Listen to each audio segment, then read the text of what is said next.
Music industry oba entertainment ejjuddemu nnyo ebyobufuzi. Abantu tulabe kati Big Eye ne Kati Kusasira ebyamutuuseeko.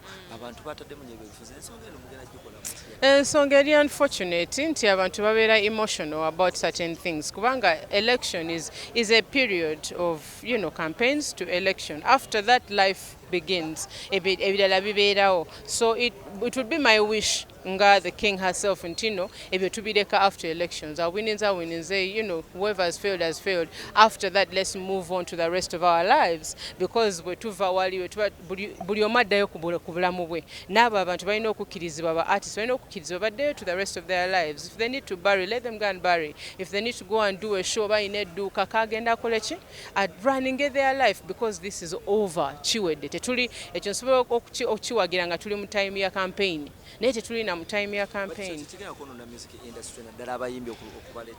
I hope not. I really hope it does not affect the industry because right now I talk to sides zonna. So siri necho and I've never got any negativity from anybody mbukubanga nze siraga side yonna. As a president of sisobola kulaga I have no power to do that, so I need to be able to talk to both sides. I take sifunangako any like confrontation from anybody, so I hope that we can move on from that to other things. I was the vice, so that's how went to Nafuka president. In the very beginning and akayingira twite tuina clusters yali just mu Kampala. So in my reign as the president of to create in the 14 and we're gathering towards 18 clusters of Bantino. Every part of this country every region einayo gundi offices eza mulimu leader wabwe na inane cabinet ke bantu 12 in every region einayo a district representing.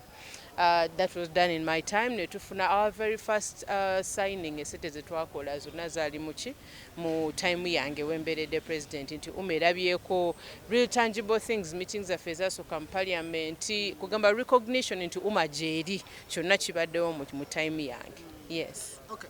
Lwaki gundi okulonda kwonna kwe mwateeseteese from like ebigenda otandika leero lwaki mugabiteeka online? Because online is easier. Twatunuddemu budget nti twetaaga sente nnyingi zetulina to do a physical elections. Naye leero abamawulire bavudde ne batuwa suggestion nti ekya online kiyinza okulemesa abayimbi bangi because not everybody nti ayina essimu because we have clusters. Kituufu kati okujjawo ekyo bagambye bagenda kitunulamu. So if we get the funding, between now and elections, obviously twagala ekintu kibeere transparent. Yeah, so mutukkirize tukitunulemu, we see what is best that we can do, that we can handle mu budget kaffe nga simanyi ndi kirowoozaako. I'm consulting. Entebe eyo kyana mukimanyi. Sinyangu ate naddala kubanga kati ngenda kuddamu okukola. I'm preparing okudda mu industry, so obudde simanyi, but I love njagadde nnyo ebintu bye nsobodde okukola mu eno time. I think given more time I'll do even more. So munzikirize ekyo nsooke kitunulamu I will let people know an official statement in a few weeks. Mu regimu y'obutakkaanya bubaddemu bungi era buno obutakkaanya kyekibuleeta basically gwenga president oba abadde president waabwe? Because association impya abayimbi abasinga bayite bakitegeera what is an association, so obuzibu baawo naddala nti baali baagala okuvamu kugamba twalina ebigendererwa byaffe our constitution as what we are supposed to do naye nga abantu balina bye bongerako bye balowooza nti bye tulina okukola kati nga bola nti omuntu ayinza otunulira n'agamba nze sirina renti ekole ki ensasulire renti nafiiriddwa jjajja wange empe sente. You understand, all that is not part of the constitution. So ebizibu byajja kubanga ne ba artists bayite bakitegeera nti ekola ki. So after kyovola byatuuka ne bikenderayo because twatandika obbabulira nti bambi yo is not connected to this and this. Ffe kye twagala okukola kye kino. Obina bubaawo. Bubaawo and everybody is entitled to start their own association. Okitegeera, so tosobola kulemesa bantu. There's freedom in this country. Tosobola kulemesa abantu kutandika obubina era bubeerawo. obutakkaanya wakati wa Isaac Ruchi ne Big Eye nga bwe wabaawo ne beegobaganya byatereera kati byatereera kati tulyoke twatula ne twogera I think twali tubulamu meeting pa mwaka gwatandika nga abantu bali busy so twali tubulamu meeting kati twa meetinga physically ne twogera bonna ne bakitereeza. Politics nga ayingidde nnyo music nga president we need your idea mu nsonga eno biveewo bitya to the extent nti bituuse n'emukufiirwa. I understand. It's disappointing nti abantu bafuuse very obanga mention emotional about these things. Kubanga elections they happening in one day. You understand? Whoever wins wins. Whoever fails fails. So it's very childish for somebody to situate those feelings from that day onwards for the rest of the year. But it happens, and people feel how they feel. What can we do? I feel really sorry for the victims of such things, but tewali kyakola. Kino ekintu kyapeninga mu areas e Masaka. You were artist, tomorrow you're going to sing there.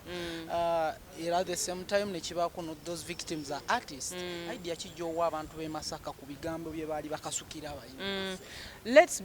Let's to joy emotions okitegeera. At the end of the day buli omu ina right elonda gwayagala okulonda, whether I like it or I don't. Obviously nze nga sindi nali yagadde oba wa muntu wangamba naye mwena muwoono okitegeera ba muwooli, but buli omu ina right at the end of the day. Kate tubanenya, as long as tali kujja kunconvincinga kukyusa idea yange nti aze mu kirala oba okuziika oba okukola show, tumuleka akole sente ze yeeyongereyo. That's just my idea. How is the baby? She's good. But you're beautiful. Thank you. But nerabirira. Ava wano. Bitambula. Buli kimu right now kiri nice and lovely. Yes, my daughter is growing, my husband is doing well, amaka gatambula. Leero tubadde twanjula ensonga ya elections nti bulijjo abantu badde bagamba nti no tuludde ku ntebe tetwagala kuvaako, naye tubadde twagala umesooka etereere wabeerewo offices buli wamu z'osobola ogenda mbu no electing oba no meeting bwe bityo. Now that Uma is ready to go professional and commitment gye tutandise leero okubalaga nti no it's not tetulemedde mu ntebe. Now it's time for anybody and everyone to join and come into the leadership ya Uma. That's how open we have been. So today has been a press conference to announce the start of the election journey. Tugenda kulonda Uma. Si Umas. Kati Umas ekyali mu process because tulina okunganya data owa all presidents, all associations baleete their membership, their kugamba empapula zaabwe ku verifying how many people do you have, how many are legit, how many are members in 4 associations, bwe bityo kati tukyasorting ezo empapula, but Uma nga eri ready. Umas teri. Kasita oba ne kaadi kyekyo kisinga obukulu, era nkubiriza abayimbi oba nga toyina kaadi gifune.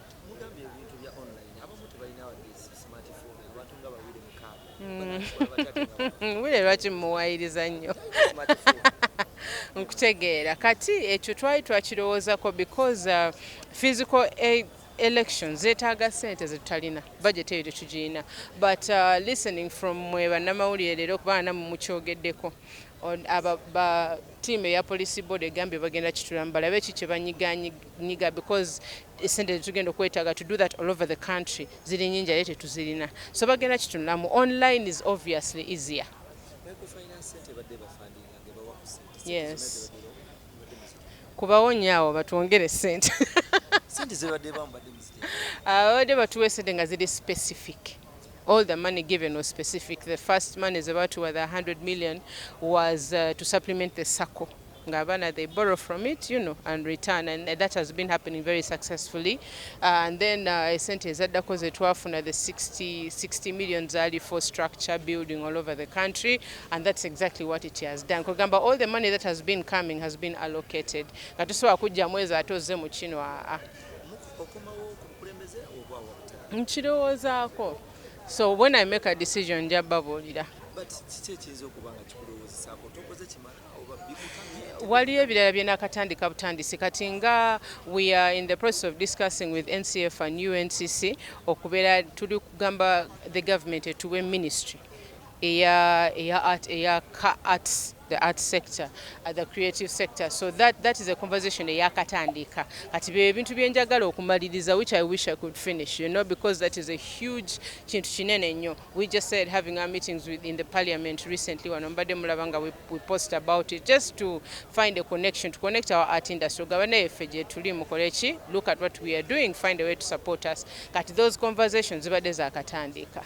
Nga tumaliriza waliwo voice notes obwatambula obwalinkinga mu bakulembeze ba UMA naye gwe nga gwe yali active president tewali na kimu kiwavayo kwogera ensonga eno bu voice note omukyala Mama Alima ne Fina Masanyalaze nga beeweebwe kati that was yali issue yaabwe ngeri independent from the association, yali tekwatagana na association. Kati nga nange n'okwogera nabo privately nga sikitadde wana ate as if it's an official issue, it wasn't. So I actually spoke to them but off UMA, just ng'abakazi nti njogedde ne Fina njogedde ne Halima, era after some time they calmed down ne boogera kati bali okay.